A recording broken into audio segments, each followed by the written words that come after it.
There are more suspected spy balloons, and this time over Ukraine. Authorities there say they have shot down Russian balloons over Kyiv that may have carried surveillance equipment.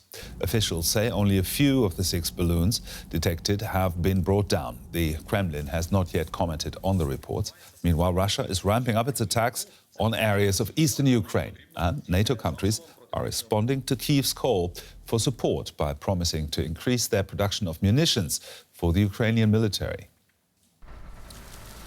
And for the latest from Ukraine, I'm now joined by DW correspondent Nick Connolly, who's standing by in Kyiv for us. Nick, the authorities are saying most of the Russian balloons over the capital there have been shot down. What more can you tell us? I think for now the details are pretty scant, but it seems like some of these balloons were about surveillance, about finding out where Ukraine's air defences, missile defences are.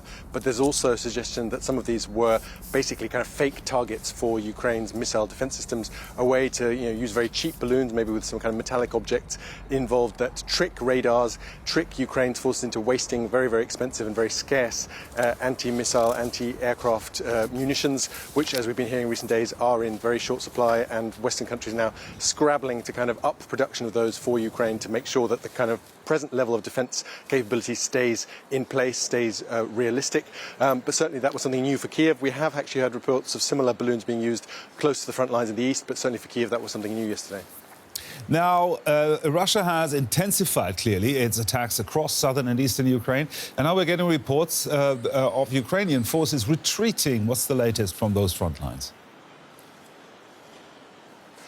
Well, it's pretty difficult to report on this kind of in real time because obviously there's very limited access for journalists, and the Ukrainian military is pretty cagey about confirming these kinds of reports. Often, especially when things aren't going well for them, they will only confirm these things a couple of days later.